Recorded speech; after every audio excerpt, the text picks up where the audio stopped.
Bem, boa noite a todos.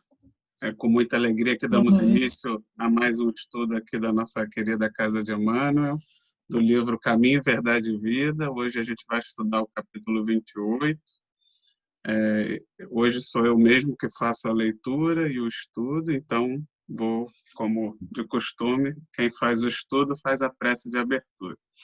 Então, convido a todos que fechemos os nossos olhos, colocando o nosso pensamento ao alto, aos nossos mentores, que eles possam iluminar as nossas mentes para termos um bom estudo, consigamos absorver as palavras e, principalmente, colocar em prática no nosso dia a dia mais um pouquinho do que aprendemos, mais um pouquinho desse conhecimento que a doutrina espírita nos traz, envolvendo a todos nós, nossos familiares, para termos sempre, né, uma evolução, uma tranquilidade no nosso dia a dia, nos nossos ambientes de trabalho, com a prática do que aprendemos nos nossos estudos.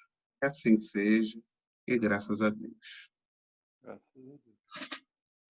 Graças a Deus. O estudo de hoje é o capítulo 28. Eu vou compartilhar a tela.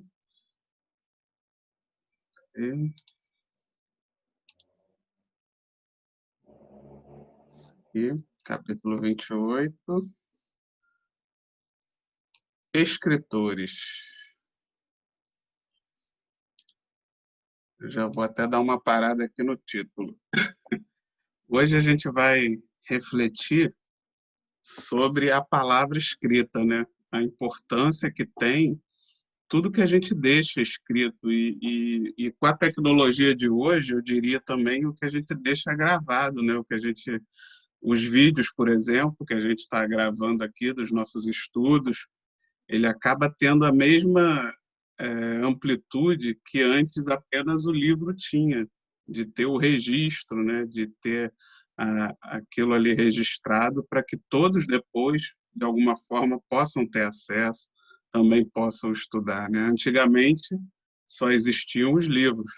Hoje nós temos os livros virtuais, né?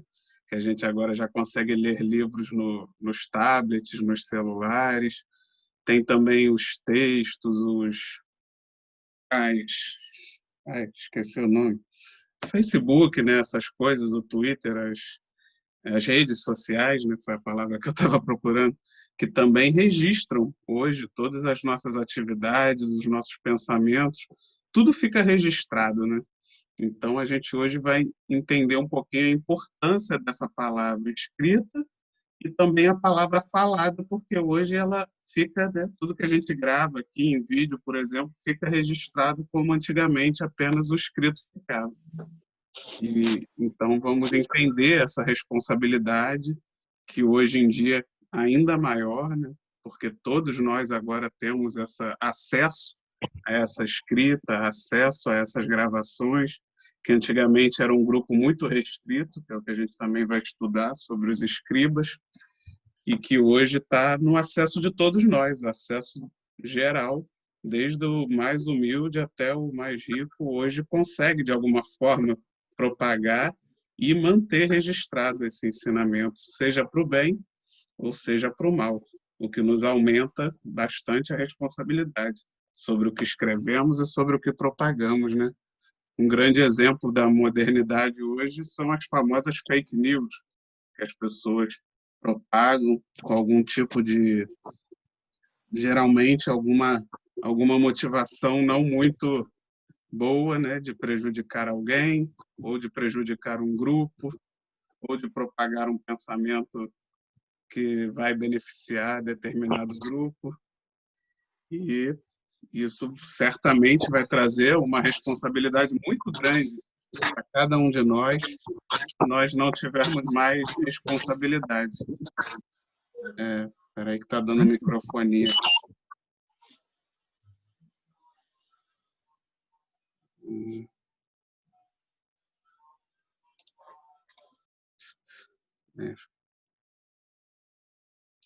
Eu vou compartilhar a tela, então, para a gente continuar.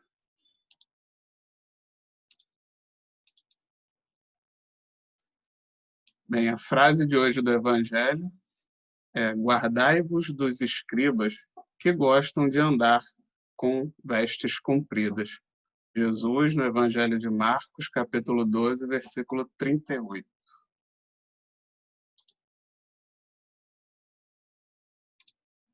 Não sei o que houve aqui, que eu não estou conseguindo esconder a tela aqui. Pronto, consegui. Então, os escribas, eles eram geralmente os fariseus, e os escribas eram a elite da sociedade daquela época, né?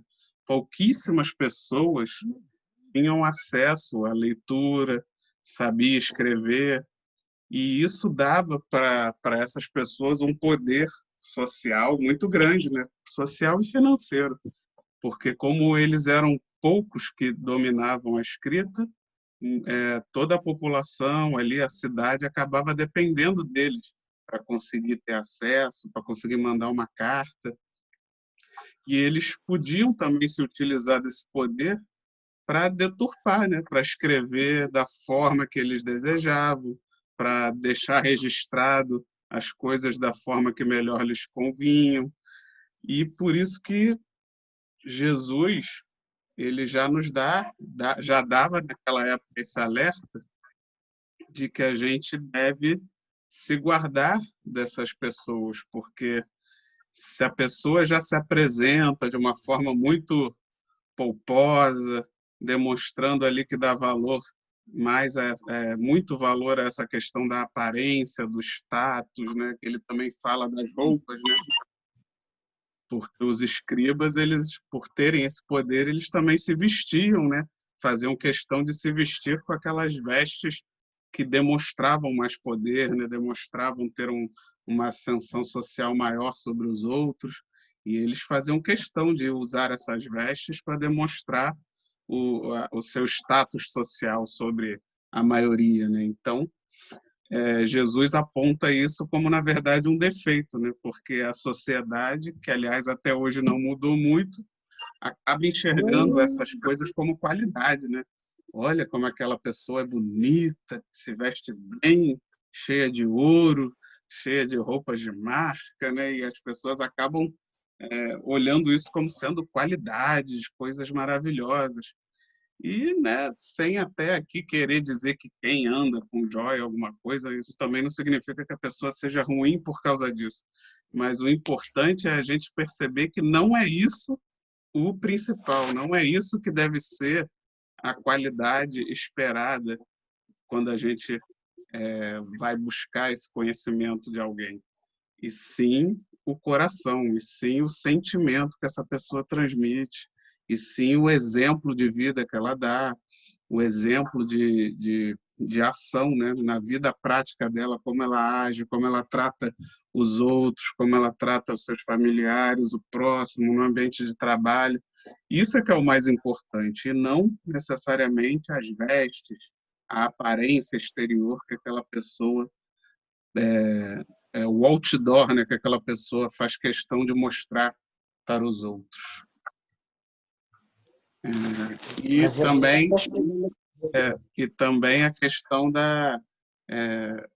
das vestes, que o mais importante, né, tem aquela as bodas, né, a parábola das bodas, que fala da importância de quando chegar a hora estarmos com a nossa túnica limpa, né, com as vestes limpas. Só que são as vestes do espírito, não as vestes materiais como os escribas faziam questão de estar, né, limpos e poderosos com as vestes da terra. E sim, as vestes que realmente interessam são as vestes do espírito, é estarmos com o nosso perispírito limpo, com o nosso perispírito realmente luminoso quando chegar o momento das bodas com Deus, né?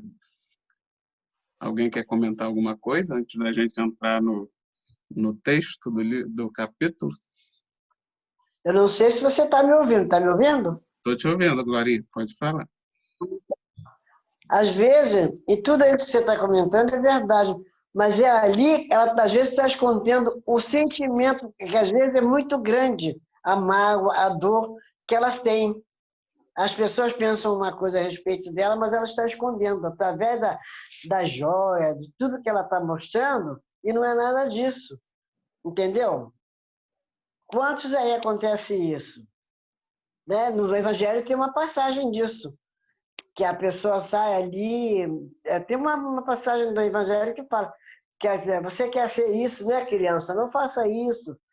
Porque às vezes ali as dores que a pessoa tem, o que passa na família, ela sai toda emperequetada, vamos dizer assim, e ali ela está mostrando nada do que ela sente. As pessoas pensam uma coisa e ela está mostrando outra. Interiormente, é muita dor que ela sente. Entendeu? Não sei se eu me entendi, me fiz entender. Sim, sim, você fez um paralelo entre o exterior maravilhoso para esconder um interior sofrido, né? Pois é. Aliás, nessa era hoje das redes sociais é o que mais tem acontecido, né? Mais alguém que quer comentar? João, o quê? Está levantando o dedinho? Então eu vou ler mais um pouquinho aí a gente comenta. As letras do mundo sempre estiveram cheias de escribas que gostam de andar com vestes compridas, né? Então, exatamente isso que a Glorinha falou, né? Desde o tempo de Jesus e até hoje, o mundo sempre esteve cheio dessas letras, né? Cheio de palavras bonitas, de bons palestrantes que falam bem, mas que o coração não necessariamente exprime, tem realmente por trás daquelas palavras o sentimento e a prática daquele bem, né? Nós temos dois exemplos. Tem aquele que fala bonito e que até realmente fala o certo, né? O que realmente está nas escrituras, mas não pratica. E aquelas palavras acabam ficando vazias, ele acaba não conseguindo arrastar as pessoas, porque a gente aprende que o que arrasta é o exemplo, né? Então, palavras bonitas, palavras que até não necessariamente ele está dizendo nada de errado, ele está dizendo certo, né? Muito comum a gente ter esse tipo de atitude, porque muitas vezes a gente quer ser reconhecido, a gente quer exatamente receber os aplausos, receber os elogios, e acaba se esforçando para fazer uma coisa bonita, mas a gente tem que ter essa importância de não ficar bonito só na estética, só na palavra, só no discurso, e também nos esforçarmos para pôr em prática o discurso.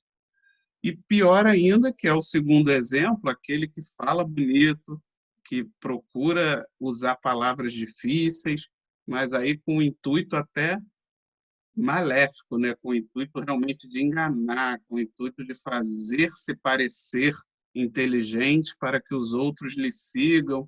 Aí é até uma coisa muito ruim, né? Onde a pessoa efetivamente vai se utilizar de uma aparência bonita, de palavras bonitas e difíceis, com o intuito de enganar, com o intuito real, consciente de enganar aquele grupo de pessoas, talvez mais humildes, que não percebam, né, que tenham uma dificuldade de perceber, e, e aí a gente realmente cai numa situação ainda mais grave do que o outro, que está até pregando a verdade, mas que por vaidade fala mais do que pratica, né?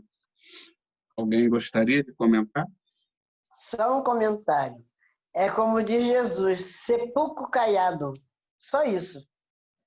Então, o sepulcro caiado é um bom exemplo, e ele entra nessa situação que, com certeza, haviam fariseus desses dois tipos que eu falei. Alguns que, com certeza, estudavam e acreditavam e queriam pregar o certo, mas que muitas vezes ficavam ali na vaidade e praticavam pouco e falavam muito.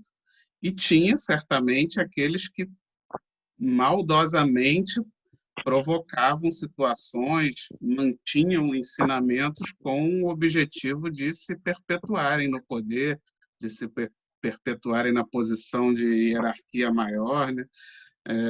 Isso acontece muitas vezes com educadores, né? Pessoas que têm a função de educar, de passar conhecimento e que muitas vezes passam o conhecimento, mas de uma forma ali distorcida, causando complexidades, porque eles nunca querem que os seus discípulos, digamos assim, os alcance ou até, quem sabe, os ultrapasse, né? Então, eles, já obtendo um conhecimento maior, eles até passam esse conhecimento para os que estão abaixo, mas passam de uma forma assim, criando dificuldade, ou não ensina tudo, né? Passa só o que lhe convém, de forma a manter as pessoas sempre sobre o seu domínio, né?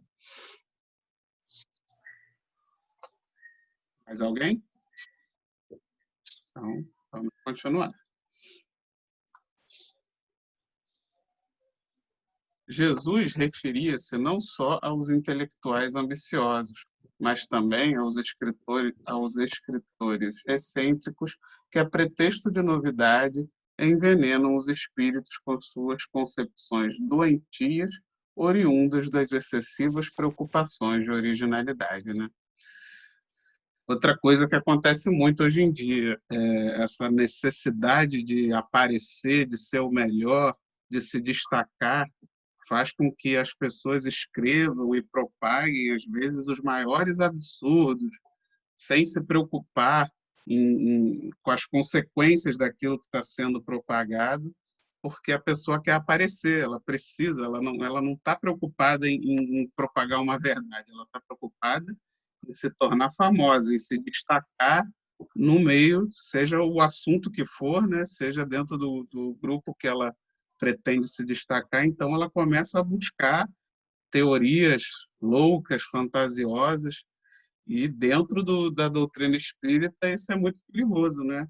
A gente tem, às vezes, muitos novidadeiros inventando teorias loucas dentro da política, né? O pessoal começa a misturar política com religião, e aí começa a fazer teorias também loucas sobre Jesus, que Jesus era comunista, ou que Jesus era aquilo, que Jesus era isso.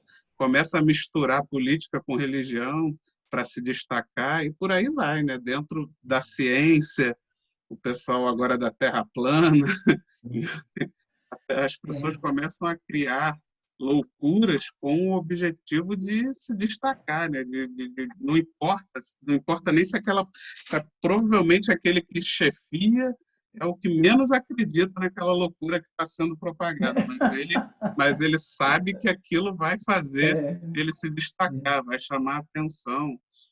Outra coisa muito comum também, os programas sensacionalistas, né? Propagando a violência, a linguagem violenta, a morte, tudo isso eles sabem que dá audiência, então não existe uma preocupação se aquilo vai fazer bem ou mal, as pessoas não estão nem aí, em busca do sucesso, da audiência, vão se propagando os maiores absurdos. Pode falar, Dora. Eu queria fazer um comentário no seguinte sentido: é um perigo misturar a religião com a política, porque a religião já vem de Deus, da perfeição de Deus, né? E a política, ela reflete o momento evolutivo da humanidade. E a humanidade ainda está muito longe de ser anjo e arcanjo, nada a ver.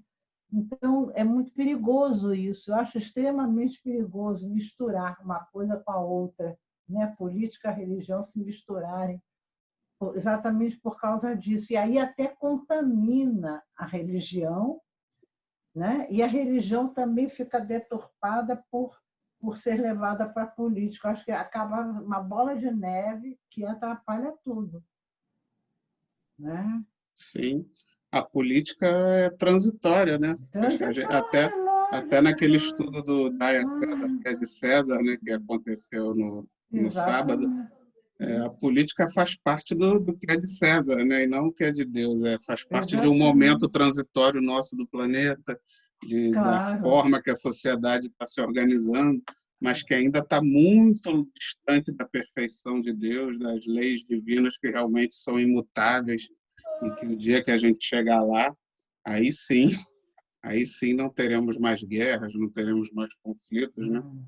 Mas o ser humano, querendo se destacar, querendo propagar as suas ideias, começa a criar teorias cada vez mais absurdas, com esse objetivo de chamar atenção, né? Exatamente de se destacar no meio da razão, porque a razão ela é calma, né? Quem tem a razão, quem tem realmente o conhecimento, geralmente a pessoa que tem certeza do que acredita, ela costuma ter mais, na verdade, paz, tranquilidade. Ela não quer impor sobre os outros a sua razão. Mas é o momento que estamos vivendo, é a transição, e precisamos ter muito cuidado com isso, né? Procurar observar sim. com os pilares da doutrina espírita para não nos deixarmos escorregar em teorias absurdas. Eu, infelizmente, já vi algumas pessoas da mesma casa espírita brigarem por causa da. Cada um expõe lá no Facebook a sua ideia política e acabam, na verdade, brigando na vida real. É um pavor isso é muito ruim. Eu já vi pessoas na casa espírita se afastando uma da outra por causa disso. Um absurdo, para pensar. Os médiuns de uma casa, no meu entender, são irmãos espirituais. Não tem que estar brigando, não. Então, não tem que estar se envolvendo com assuntos assim, que não tem nada a ver com a religião, e que vão... É como o futebol também, né? Que às vezes dá briga entre as pessoas. Não tem nada a ver, né? Faz parte do nosso desequilíbrio, né? Sim, Mostra um grau de desequilíbrio que ainda temos, que acabamos deixando de chegar nesse nível, né? Flávio quer falar, o João também. Flávio... Sobre o que você falou, Vitor, eu até passei agora, no domingo, eu estava vendo um canal, um programa chamado A Bíblia Proibida. É no canal History, né? Canal fechado. E isso que você falou é interessante. Eles levantam cada tese, eles questionam cada coisa. Algo assim, para a gente, né, para a gente ter um conhecimento espiritual, através da literatura espírita, coisas absurdas. Mas eles jogam no ar, assim, entendeu? E faz você questionar, faz você pesquisar, faz você duvidar, que é o pior, né? Quando você duvida é complicado, né? Então, um exemplo que eu vou dar. Ele questiona várias teses, né? Várias correntes até gnósticas também. Eles questionam que Jesus teve um relacionamento com Maria Madalena, Jesus nasceu, a Virgem Maria teve os 3 filhos depois de ato sexual normalmente, né? Isso aí é muito questionado, principalmente o nascimento de Jesus. O Vanderlei dava muita palestra lá no centro e questionava muito isso. Mas não é isso que eu estou falando do programa. Ele questionava o papel de Jesus na Terra, né? Correntes dizendo que Jesus era um plenamente enganador, ele era um profeta 171, se fosse botar hoje na... Credo, que horror. Então ele joga assim um leque. Existem também as correntes religiosas, né, da região católica, né, e protestante, que defendem Jesus, né, o papel que a gente conhece de Jesus. Mas ele joga um leque de comentários e eles alegam que as escrituras têm várias interpretações. O que eu achei interessante até, e eles levantaram isso, foi que alguns evangelhos se discordam. Por exemplo, ele colocou uma situação que Jesus nasceu em Belém, no Evangelho de Lucas e João, por exemplo. Já o Evangelho de Marcos, o Evangelho de outro evangelista, já diz que Jesus nasceu em Nazaré. Você deu para entender? E aí é uma coisa muito interessante, porque você vê, nesse mesmo programa diz que a Bíblia foi escrita, né, a primeira Bíblia, o primeiro Evangelho foi escrito em torno de 40 anos após a morte de Jesus. Isso aí são os estudos dele. Eu só estou repassando para você. Então, eles colocam essas divergências de opiniões. Você vê, é o mesmo são os mesmos discípulos, né? Que viveu com Jesus. Mas já dentro do evangelho descrito por eles, já há uma discordância do nascimento de Jesus. Um diz que foi em Nazaré, outro foi em Belém. Então, aí que eles se respaldam. Eles falam assim, opa, né? É aquilo que já deixaram uma brecha para eu questionar. Então, é isso que você está falando, é complicado, porque qual é a corrente que a gente vai... A gente, que eu digo, o ser humano, tá? Eu estou falando da humanidade, não é nós aqui do estudo. Qual é a corrente que a gente vai seguir, vai estudar? Qual é o que nós vamos acreditar? Então, paira essas dúvidas. E essas dúvidas são colocadas de uma maneira que há um questionamento muito violento em cima da vida de Jesus. O nome do programa é A Bíblia Proibida. Né? O que acontece? A Bíblia foi escrita por alguém, né, nesse programa? Não, eles pegam, interpretam, vão em vários evangelhos, interpretam até a caminhada dos hebreus, a caminhada de José, de Maria, vai trazendo e vai questionando e vai jogando. E aí começam as correntes. Eu acho que foi isso, eu acho que é assim, eu acho que é assado, ensopado. E aí o que acontece? Causa o que você está falando, uma perturbação nas pessoas, principalmente nas pessoas que estão ainda começando, né, a engatinhar no evangelho, a ter a condição de poder ir a uma igreja, a um templo, a uma casa espírita. Ou seja, eu digo, no caso, seria começar a propagar dentro de si a espiritualidade. E aí ele já começa, tipo assim, olha só, você vai pegar esse carro, mas esse carro não vai chegar em São Paulo. Aí o cara fala assim, então eu não vou pegar esse carro, eu vou pegar o outro. Mas o outro também pode não chegar, o outro pneu está careca. E aí começa a parar a dúvida da pessoa. Entendeu? Então, mas essa é a intenção deles, Flávio. A intenção é essa. A gente vai até ver mais na frente exatamente que a intenção é criar complexidade, criar dificuldade. É exatamente essa a gente vai ver um pouquinho mais na frente. Mas é isso mesmo.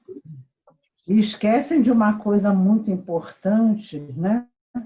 O aspecto que eu entendo básico da doutrina espírita, da religião, é o lado das atitudes nossas comigo e com o próximo. Agora, se nasceu em Belém, se nasceu em Nazaré, são detalhes, porque, como falo, escrevendo muitos anos depois da morte de Cristo, tem pode haver uma... Na hora, inclusive, que o evangelho é traduzido de uma língua para outra, ali tem furos, porque as pessoas, às vezes, não são bons tradutores, ou então não encontram a palavra adequada, então vem uns nomes esquisitos, às vezes, no evangelho, você leva até um susto, né? Como é que Jesus pode ter dito aquilo? Não, ele não disse aquilo. Aquilo foi a tradução. Então, eu acho que o mais importante, pelo menos é o que me faz me orientar, em relação não só ao espiritismo, mas a qualquer religião, é o lado moral. O lado moral, ele não muda. Ele que foi o que Kardec pegou, né? É amar ao próximo, é respeitar meu irmão, é saber calar a boca quando ele está nervoso, é fazer o bem. É isso que é fundamental. Não ficar esses detalhezinhos de que teve uma relação com Madalena. E se teve, meu Deus, qual é o problema? Isso que eu estou questionando. Em que isso muda a vida, né? Tudo aquilo que ele passou, toda aquela filosofia de vida, em que isso muda ou atrapalha? Na minha cabeça não desarruma nada. O principal é a moral cristã. E a moral cristã é que é o nosso roteiro. E o bem-estar que você sente, que nós todos somos médios, nós temos um trabalho mediúnico que a gente desenvolve nas nossas casas de espírito, a felicidade que você desenvolve quando você vai seguindo o Evangelho, mas seguindo, não só fazendo as coisas, vivendo dentro de você. Eu acho que está aí a beleza da religião. e não que nasceu em Nazaré, nasceu acolá, nada a ver. Isso Não é para à mim toa, não existe. não é à Isso toa não que existe. não é à toa que Kardec no Evangelho segundo o Espiritismo foca na moral do Cristo, Claro. não entra nessas questiúnculas, né? Não A grande verdade é que uma parte dos homens, infelizmente, tem muita inveja de Jesus, porque Jesus, até hoje, cada vez mais ele é respeitado, amado, né? É o que consola, é o que nos traz a paz interior. Então, a inveja dessa figura tão bonita que toca tanto o nosso coração e que nos traz tanta alegria, apesar dos momentos difíceis que a gente passa, o convívio com ele interno traz muita felicidade. Eu acho que está aí a coisa. É aí que está, para mim, a verdade está no sentimento, entendeu? Sim. Que ele despertou nos homens, que ele vivia dentro dele. E a imagem dele vai se perpetuar através dos milênios, porque ninguém, não existe um personagem que passou pela história que ultrapassou isso. Tanto Essa grandeza de Jesus. ele não deixou uma frase escrita, né? Não foi à toa. Não foi à toa. Não foi Com à certeza toa. ele quis deixar ele quis mostrar que o exemplo era muito mais importante do que as palavras, né? Do que qualquer coisa que ele pudesse escrever. Isso. A felicidade que ele passa, né? Com as coisas que ele diz, a felicidade que ele passa, é a que você sente quando você consegue se identificar com ele. O que ele propôs é um mundo muito mais feliz do que aquele que a gente vive. Né? Sim. E por isso ele é inesquecível, como se fosse um ideal que nós queremos alcançar, mas que ainda está difícil.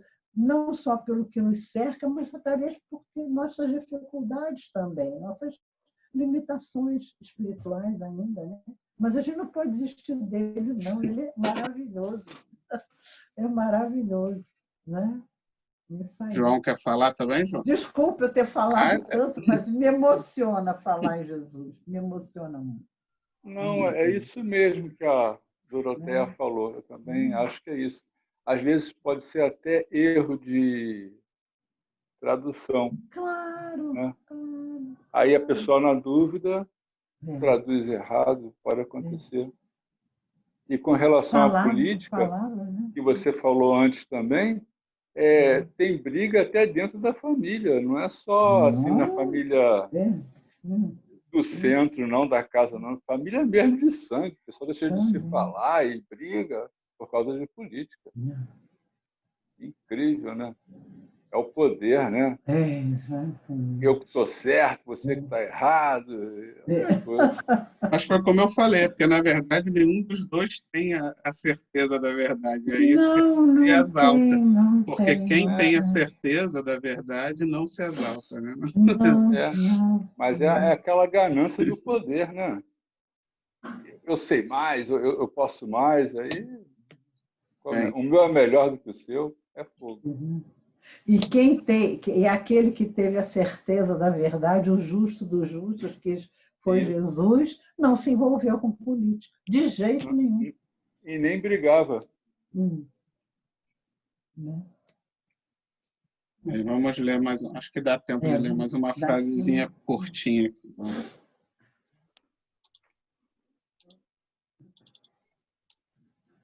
Preciso fugir aos que matam a vida simples. Exatamente o que a gente está falando, né? É preciso a gente perceber aqueles que estão somente querendo problematizar, criar dificuldade, criar complexidade, onde, na verdade, a coisa é simples, né? Aquele que realmente quer passar o conhecimento, ele se preocupa em fazer a coisa da forma mais simples possível, para que aquele que esteja recebendo o conhecimento consiga absorver da melhor maneira possível. Para que a gente vai ficar criando complexidade, como a gente discutiu agora anteriormente? Para que vai ficar entrando em pormenores, em coisas que não vão fazer a menor diferença, que não vão mudar em nada a moral do Cristo, por exemplo, por causa disso, por causa de uma data errada, por causa de uma coisa errada, de uma letra, uma palavra mal interpretada, e aí você já começa a criar toda uma teoria da conspiração em cima de algo que não tem nem que ser observado, que é perda de tempo, é criar complexidade onde não precisa.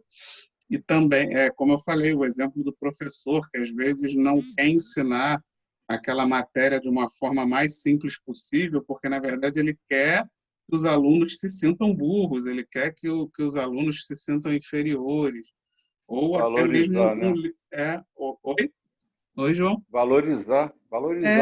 É muito comum, principalmente nas áreas acadêmicas, né? Na escola nem tanto, mas às vezes em área acadêmica, né? Quando você já vai entrando em faculdade, pós-graduação, professores que querem, né, ficar por cima da carne seca e querem fazer os alunos se sentirem burros, inferiores, aí ele ensina algo que poderia ser ensinado de uma maneira simples, ele procura ensinar da maneira mais difícil possível para poder manter, né, valorizar, como o João falou.